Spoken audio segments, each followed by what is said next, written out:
The Rise of the Ogre. Episode 3. Read by Joss Ackland. Russell Hobbs, Awaking the Slumbering Giant. My first encounter with Murdoch was really when the bag went over my head. He asked me for some obscure 50s record, and I turned around and looked for it. I was working behind the counter at Big Rick Black's record shack in London Soho area. I had my back turned to him for just a moment. That's when he slipped the sack over my head and bundled me out of the shop. It wasn't until it came off I found myself at Kong Studios, and Murdoch Nichols was my assailant. But the music he played me was good enough to keep me there. Enter Russell Hobbs, the hip-hop heartman from the US of A. If 2D was the looks, Murdoch the brains, then Russell truly was the heart. While Murdoch and 2D were into music, this dude Russell was a musician whose knowledge of sound spanned the globe. Trouble, however, had always followed Russell Hobbs around. I heard about this hip-hop maestro Hobbs, says Murdoch. A one-man rhythm king who'd been possessed by the ghosts of his dead friends. I mean, come on, how much press is that going to get you? Eh? I mean, he's got everything, isn't it? Hip-hop, the undead, rapping spirits, deportation, and a devastating drummer all rolled into one big royalty check. No, baby, the second I heard about Russell Hobbs, I knew he was going to be in my band, whether he liked it or not. Russell, born in Brooklyn, New York City, June the 3rd, 1975, had been sent to England for his own safety, after all of Russell's friends were suddenly gunned down one night in a drive-by shooting. He recounts the tale in his deep, slow, East Coast drawl. It's all so vivid. The sound of the car coming around the back of us. Me and my friends parked outside a 7-Eleven store. It was raining real hard. We was minding our own business, the Humvee. Big black Humvee kind of crawled around the back of the vehicle. And we just knew this was trouble. Hello, what happened next? Starts 2D. Murdoch looks at 2D and rolls his eyes. 2D's heard this story 50, 60 times, and Murdoch knows it. He throws a hefty phone book at 2D, hitting him squarely on the back of the head. Oi! Rain Man, why don't you go and memorize this?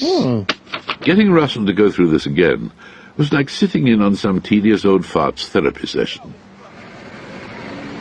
Gangbangers, Russell continued. The truck was full of them, all wearing red hoodie tops, apart from one. His hoodie was black, the face completely in shadow. Then we noticed the barrel tips, just poking through the window. They opened fire and the night sky was ablaze. The gunfire from the Uzi just lit up the place. My friend Dell died instantly. The others, well, all died apart from me. For some reason, the bullets never hit me. That's really strange. Now, you may have noticed that actually a lot of what happens to us isn't exactly normal, moron. Slaps Murdoch. Russell's still with the story. But from where I lay on the floor of the truck, I could see his face. The one with the black hood. It was Death himself, incarnate. The Grim Reaper. Yo, that image's gonna stay with me forever, dog. Immediately, that's when all these spirits, the ghosts of my dead, departed friends, all entered my body. Like they was being sucked up. Like sheets being sucked up into a vacuum cleaner. Bam, bam, whoosh, bam. Straight into me. The process of possession turned Russell's eyes a permanent frosted milky white. It also gave Russell his exceptional music skills, the friends in question being the ones he'd made after his first brush with the demonic underworld, all musical supremos to a man. Dell, he was my true soulmate, my friend, my brother. When he was killed, his spirit took residence inside me. He became the ghost rapper who appeared on the Clint Eastwood record. But I've always been the receptacle for wayward spirits, demon apparitions. Well, Russell, Chirps Murdoch. that's probably because of the size of vacant real estate you offer. I think it's more that I guess I kind of vibrate at that frequency. You what? I originally used to go to private school in New York, the Xavier School for Young Achievers. But I was removed from there by the faculty governors after an incident in which some of the other graduates were horribly mauled. Unknown to me at the time, I was already possessed by a demon, and a big one, too.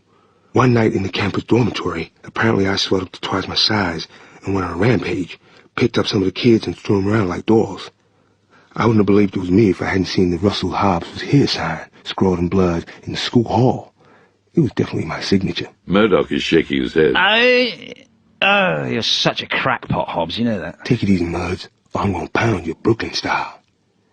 Anyhow, I was expelled from school, but the possession and anxiety sent me into a coma. I was unconscious for about 4 years until Father Mary exorcised the demon from my soul. That's when I came round. The demon finally vanquished, Russell came to after 4 years in the comatose state. Unfortunately, his old school refused to take him back. That's when I went to Brooklyn High School and met my new crowd. They were street musicians, rappers, DJs, and MCs. I learned so much so fast. Hip-hop saved my life, my soul. But this honeymoon period was not to last. The drive-by massacre not only killed his crew, but also sealed his fate. His parents shipped him off to England, to his uncle's home in Belsize Park, and to what they imagined would be a relative safety. I was sent here to convalesce, to recover and unwind. But you didn't count on me tracking you down, though, did you, mate? Oh, hey, Russ, didn't think that would happen, did you? Among Russell's personal belongings that were shipped over was one that was to become a mainstay of the Gorillas' sonic arsenal, the legendary hip-hop machine. That box contains every beat known to man. The thing's irreplaceable. It's the TARDIS of the hip-hop world. Its rhythms span both time and history, right across the universe. Never mess with that machine. It'll eat you whole. As the big man says, the machine is a towering hybrid of every drum machine, beatbox, rhythm track, breakbeat, and sample ever created. The fact that it also contains the souls of many drummers that roll endlessly around its circuits, well, you can see why the box is so highly coveted. Now, you can't buy that kind of equipment out of the back of Exchange and Mart, can you? With the inclusion of Russell in the band, Gorilla's stock became boosted no end. He brought with him a love of hip-hop, funk, dub, world music, krautrock, and more. From big band, bluegrass, and booty bass, to jazz, ska, white noise, and reggae, his knowledge was infinite. More than this, his education and schooling in New York brought an understanding of the arts and literature, a tuition that spanned Busted to Basquiat to Bukowski. It's an overused term, but it would be possible to describe Russell as a true Renaissance man, though I'm not sure exactly what that really means. It pertains to the Renaissance period, when a gentleman was expected to have a whole breadth of knowledge and talents in a wide range of fields. Unlike polymaths, who are people who excel in many fields, I'm a cross between the two. I'm a jack of all trades, but a master of drums. What more could you ask for? A decent guitarist? And the only weak link did appear to be Paula, the guitar player. Well, Paula was the girl who played guitar for us early on. 2D had been seeing her. But she, well, it didn't really work out in the band, you know. After Russell joined the band, Paula, 2D's girlfriend at the time, was drafted in to play guitar. But one night, Russell found both Murdoch and Paula up to no good together in the toilet at Kong. Cubicle number 3, I seem to recall, says Murdoch. For this gross act of disloyalty, Russell broke Murdoch's nose a further 5 times, giving us the grand total of 8 fractures that afflict his mangled hooter today. Paula Cracker, Gorilla's first guitarist, tells her side of the story. Well, I've been seeing Stewpot for about 2 months. I played a bit of guitar and used to buy strings from the shop he worked in. He was very sweet. A bit thick, though. He said that he was going to be a singer in this band, yeah? They didn't have a name yet. And I thought, yeah, I heard it all before. Still, I went down to Kong Studio to check them out, and I ended up playing with them. But when I saw Murdoch, with his thick, greasy hair, green teeth and yellow skin, I thought, ooh, he's the one for me. Paula becomes increasingly more animated. Maybe she's on some sort of medication. Ooh, he's such a dandy, like Errol Flynn or something. But after that thing in the toilets, they kicked me out, bastards. But I never heard from Murdoch again, and my purse was gone. Since then, they've become this big, massive band, so I guess I was pleased for them. But it also kind of makes me feel really, sick. In the head. Like I want to hurt people. They tried to write me after the story of Gorillas, but I was the guitarist way before that noodle. I've got half a mind to hunt them down and start screwing with their heads. I think she is on medication. 2D seems hurt. I can't believe you did that, Murdoch. I did you a favour, mate. She was a rubbish-looking bird. Seriously, she looked like Grayson Perry or something. The best shot of her. You are. It's just the principle. Look, she was depressingly ugly. Easily enough to put you off your dinner. I mean, you should thank me. Anyhow, on with the show. So where were we? Oh yes, 1 step forwards, another one back. The still embryonic gorillas needed to find that missing link. Time to think fast. In time-honored tradition, Murdoch placed an ad in the back pages of the weekly musical institution that is the NME. I read the wordings for the advert down the phone. Recalls Murdoch. Global phenomenon, seek guitarist for world domination, blah, blah, blah, GSOH required. No hippies, etc., etc. No sooner had I put the phone down, there was a knock at the door. I opened the door, and no one there. In the deserted hallway stood only a 10-foot-high freight container marked FedEx. Murdoch pushed the crate into the middle of the room, when out from the box sprung Noodle. All 3'2" of her. I've got to admit, I wasn't really expecting that. Says 2D. We heard a knock at the studio door, and there's this big box there, and out jumped a small Japanese person, carrying a Les Paul. I couldn't make out a word she was saying. It's just gibberish. But then she unleashed a massive guitar riff, what sounded like 200 demons screaming in Arabic. It was brilliant. She ended it with a 20-foot-high karate jump. She bowed and just said one word. Noodle. That was it. The position was taken, and my group was complete. You could feel electricity running right through the four of us. Actually, I took great joy in telling all the other knobheads who turned up for the job to sling their hooks. The band changed their name to Gorillas.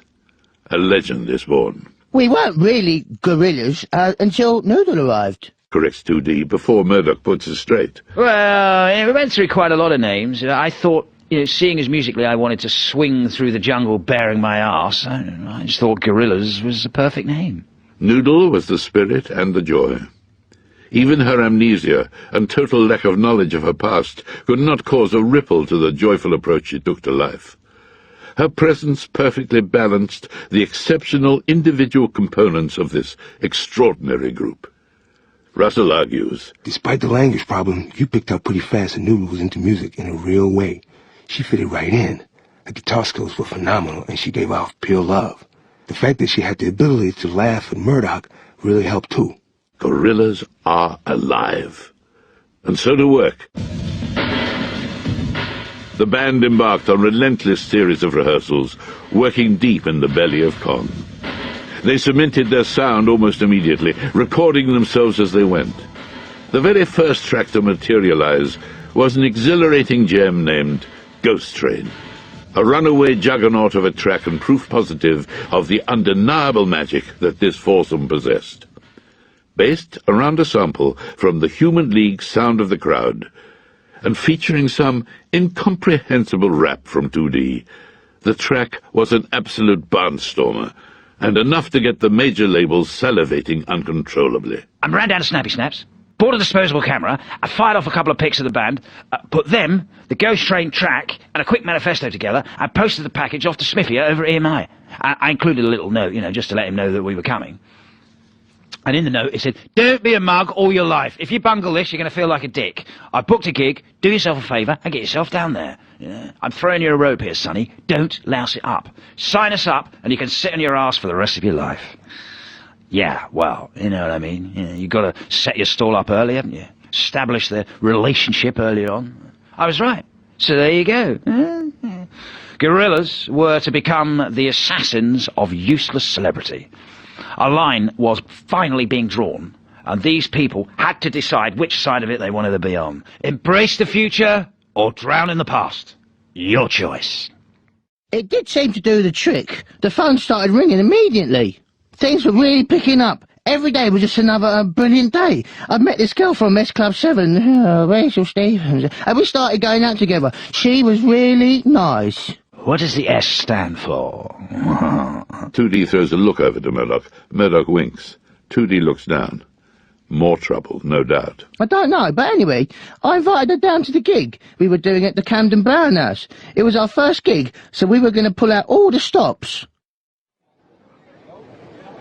The Camden Brown House was a notorious venue that every no-hoper and junior never-will-be always played. But Gorillas were different. Even on their first gig, the energy and confidence was spectacular. Heavy-duty welding glasses were handed out at the door for the audience's own safety. To stare directly at the blazing sensation of Gorillas in full flow was to take one's eyesight in your own hands. They were that brilliant, see?